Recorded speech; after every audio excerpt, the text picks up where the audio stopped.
Welcome everyone, and thank you for joining Painting with Picasso's Grapevine. My name is Leanna Hahn, and I will be your host and teacher for today. So today we're going to start on a black canvas. We've done this one other time, and it's a lot of fun. So if you don't have a black canvas, and you can purchase them already gessoed in black, simply grab a white one and put some black paint on it, let it dry well enough so that we can go ahead and continue on. So today what we're going to do is we're going to look at some more layering. And we've got some gorgeous, gorgeous blue flowers here. So you're going to notice it's really only working in 4 main colors. We've got some phthalo blue, we've got some cad green, we've got black of course, and we have white. So this is really just kind of creating a level of, number one, different colors on the same, different dimensions on the same color, going highlights, going low lights, creating texture, and then of course working with our flowers here, and again creating some highlights, lowlights, and kind of creating that dimension without complication. So to start out with, we're going to decide where we're going to place our flowers. So that's all the first thing we always do is just kind of take a look at it. Where is everything at? What's in front? What's in back? Where's the foreground? Where's the background? So this is of course very close to one-dimensional. We've got a flower here that looks like it's slightly sitting on top of the one behind it, but for the most part this is kind of a one-dimensional painting. So we've got a few up here. Just kind of visually decide where you're going to place them. Again, this is landscape, this is floral. You can't go wrong. If your flower is here versus here, this one is over here, it's okay. It's still going to look nice. So let's go ahead and get started. And I brought a canvas already prepared. Again, I just started with the white canvas, went ahead and did my black paint and let it dry, so it's ready for today.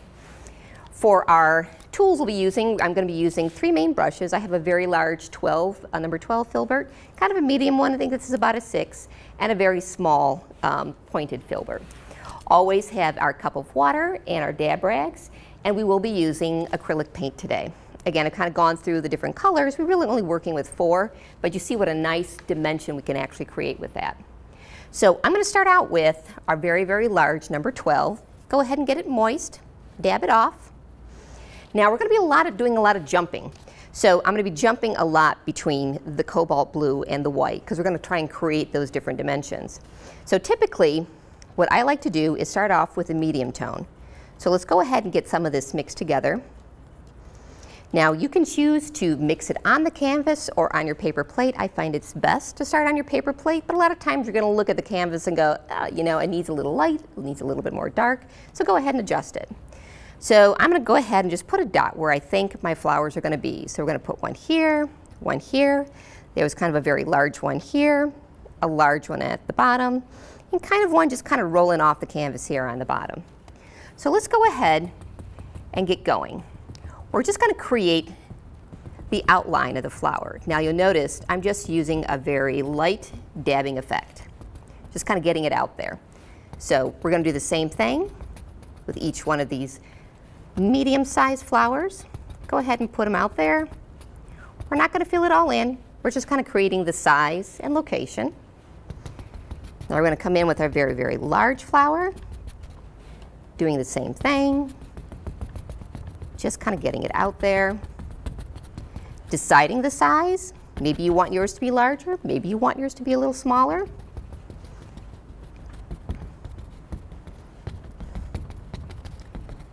I'm going to keep mine fairly decent in size. And then don't forget, take a step back. It's very important to get placement correct. And again, I'm painting from the side, but if you're painting very close to your canvas, you're not always going to see your total picture. So don't forget, take a step back, look at it, make sure you're comfortable with where the placement is, the size, the shape. You can fix a lot, but you generally want to get a good feel for the overall placement at the beginning. All right, and then we're going to add our last little one that's kind of coming off the canvas here. Just stick it on the bottom. All right, so we've got our placement of our flowers. Now what I'm going to do is I'm going to go in and add a little bit more texture, a little bit more dimension. I'm going to leave this very large brush and move over to our medium filbert. Go ahead, get it moist and dab it off. And what I'm going to do is I'm going to start adding a little bit more depth. So we're using that nice dabbing effect. You'll notice the placement. I tend to put the darker colors on the bottom because again, if we have that flashlight effect, and now we're shining a flashlight on this painting, where would the light shine and where would the shadows fall? So if we said, okay, if our light's going to come from the top, then it looks like our shadows would be right below it. Well, let's go ahead and get that on the other flower. Now you'll notice too, I'm very sporadic. You don't want to create patterns here. You want to keep this kind of all over. And you don't want to have it the same size. So you'll notice sometimes I jump around and change the direction of my paintbrush.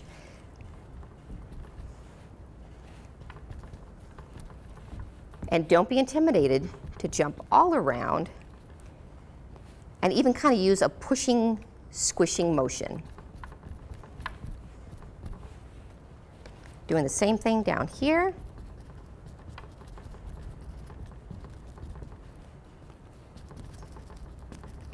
Kind of just creating a little bit more depth towards the bottom. Now you don't want to cover it all in. We're just being very sporadic because there's going to be some of the highlights that we want to show through, and don't have it completely at the bottom. Let it kind of creep up just a little bit. Now this one at the bottom, we're going to add a little bit more depth to it because it's at the bottom. So we're going to kind of get this one a little bit darker. All right. Now what I'm going to do is kind of come back to my palette here and grab some light white here. And we're going to come in and we're going to just kind of lightly place it. Again, don't forget, we don't want that paintbrush all pushing in the same direction. So this is going to be really a playing game. You're going to play with this until you get it really where you feel you like it. If you need to add more depth, go ahead. Add it right on top, that's okay. If you're getting a little bit of that black showing through, that's beautiful as well. I really like that. Focus predominant amount of the white to the top of the flowers. But you can take some to the center. And don't make them so tight. They don't need to be an exact ball. We want to have some inconsistency around the edge because that's how flowers grow. They're very inconsistent. And especially this type. We're making just kind of an ambiguous flower. Grabbing some more white. You'll notice too, I'm doing a little bit more of the squishing, pushing motion because I'm just covering a larger portion of the canvas here.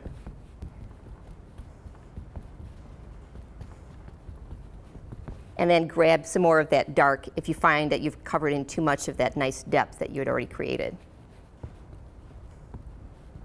This is a very quick, very beautiful, easy to do painting.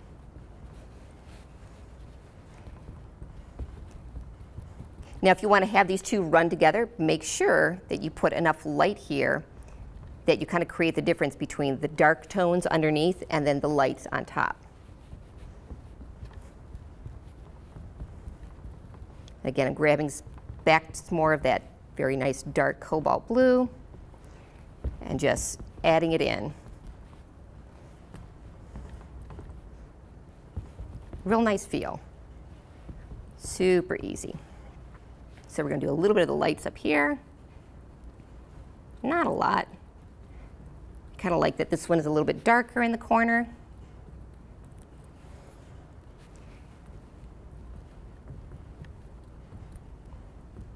Okay, so then take a step back, take a look at it, see how you like it.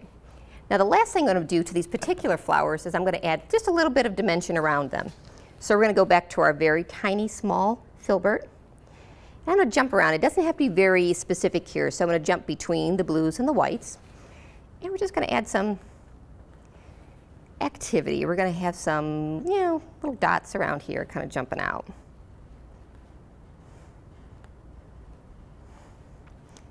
Just little wisps that kind of allude to, there's another portion to the flower here. Just kind of makes it interesting. Quite frankly, I don't know what kind of flower this is. I don't think it's really anything specific. Could be a hydrangea, kind of close to one. And do the same thing around the other flowers.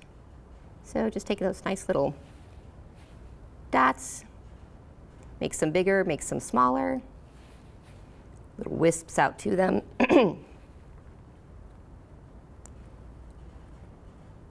That just kind of makes it a little bit more interesting.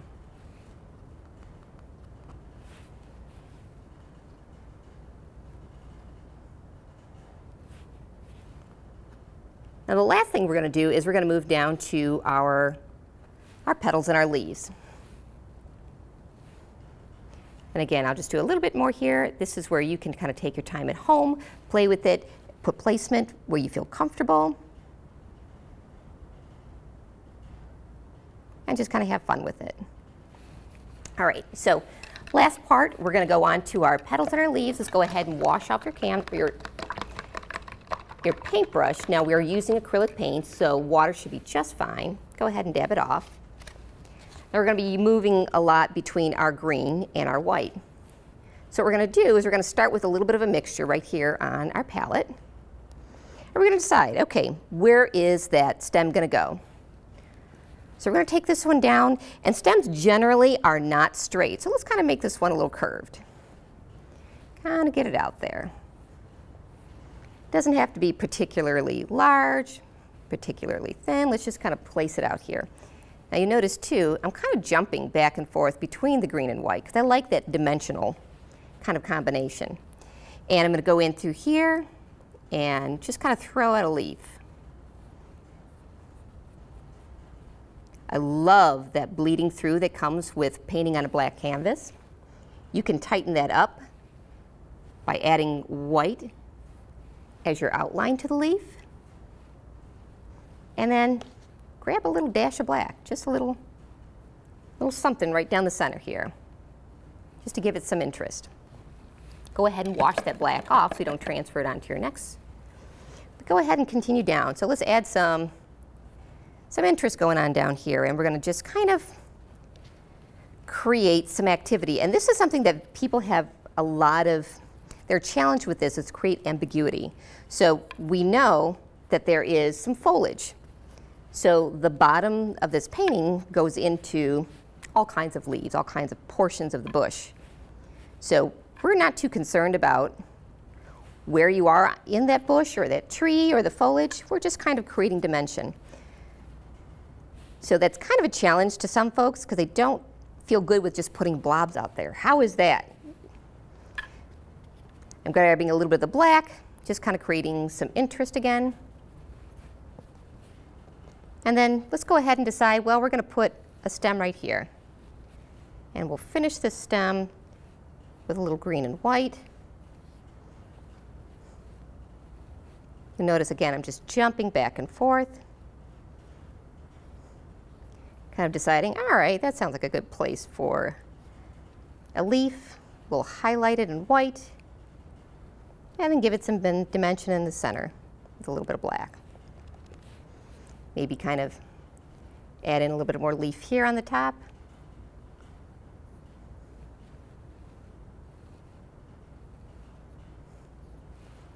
All right, and then last but not least, let's go ahead and add one last little flower.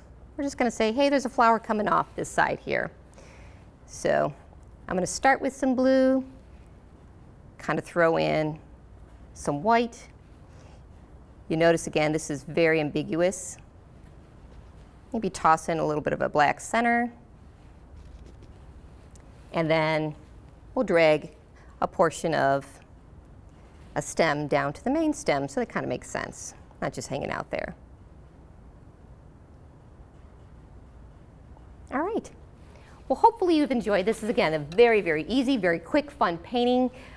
We've spent a few minutes on it. You can spend more time, add more layers, create more dimension, get good with where your placement of your whites and your darks, your undertones, and really have fun with it. If you have any questions, you'd like to learn more about how to paint, send an email to info@picassosgrapevine.com. Thank you for joining us.